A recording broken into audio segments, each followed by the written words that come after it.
Բարև ընկերներ, գիտեիք, որ Նիկոլի սրտի գեներալը կարող է նաև բիզնես իմպերիա ունենալ։ Շնորհակալ եմ վստահության և աջակցության համար, խնդրում եմ հավանել և տարածել տեսանյութը։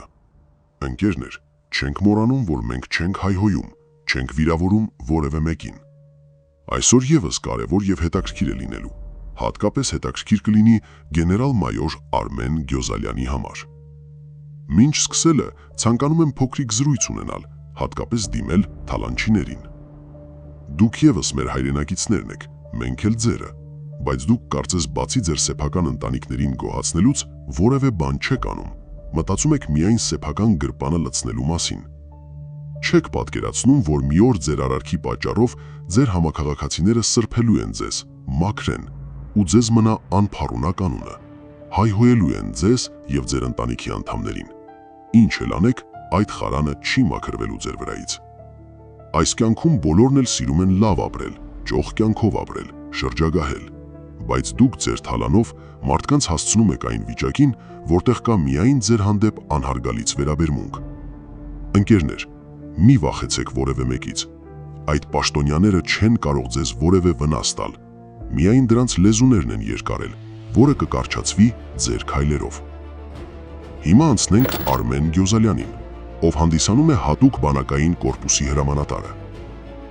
Ըստ ստացված տեղեկությունների, վերոնշյալ գեներալին են պատկանում Սյունիքի և Արարատի մարզերի զորամասերի բոլոր սուրճի ապարատները։ Մեր սրտի գեներալը պատերազմից հետո կարողացել է 2 բնակարան գնել Երևանում։ Ասում են, Գորիսում էլ ձեռք է բերել բենզալցակայան, որտեղից ստիպողաբար օգտվում են զորամասի բոլոր սպաները։ Ընկերներ, ըստ օդում կախված լուրերի, Արմեն Գյոզալյանը նաև ձեռք է բերել 3 բեռնատար մեքենա, հատի ստանող ճանապարհին բնակելի տարածք, Գորիսի զորամասի դիմաց ավտոտեղսպասարկման կետ։ Վերջինս էլ գրանցվել է ընկերոջը, Դավիթի կնոջ անունով։ Իդեպ, գեներալ-մայորը որևէ բանով չի տարբերվում դեռևս ընդդիմադիր պատգամավոր Նիկոլ Փաշինյանի մատնանշած գեներալներից։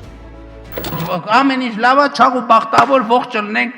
օջախի կենաց։ Էսա ձեր բանի բնականon գործունեության մասին պատկերացումը։ Ըստ ստացված տեղեկատվության, Արմեն Գյոզալյանը բնակվում է Գորիսի Գենդոն կոչվող թաղամասի առանձնատներից մեկում, որտեղ պահպանություն է իրականացնում մի քանի զինծառայող։ Այսինքն, ցարյական հաճույքների մեջ է ապրում 44-օրյա պատերազմում պարտված գեներալը։ Նիկոլ Փաշինյանը և իր թիմակիցները մեղադրում են ընդդիմադիրներին հարստություն դիզելու մեջ։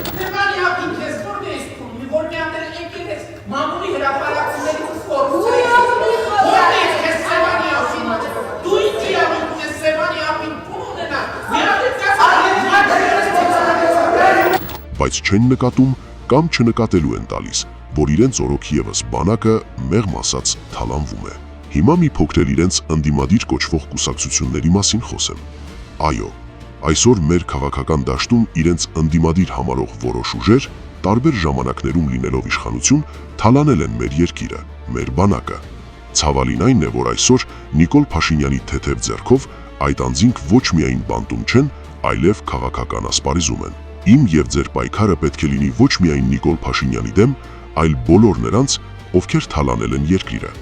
ովքեր գումար բաժանելով մեզանից խլել են մեր երկրի հպարտությունը և արժանապատվությունը։ Ընկերներ, հիշեք, երբ առաջարկում են ընտրակաշառք, ապա մեզ բոլորիս մարմնավաճառի տեղ են դնում և փորձում գնել մեր ինքնասիրությունը։ Ես արդեն իսկ ունեմ ահագին տեղեկատվություն ընտրակաշառքների վերաբերյալ, որոնք բնականաբար ևս բարձրաձայնելու եմ։ Ով ուզում է լինի, չի կարող հային դնի մարմնավաճառի տեղ, ով նման բան կանի, ապա հենց նա է մարմնավաճառը և նրա ընտանիքն է։ Ընկերներ,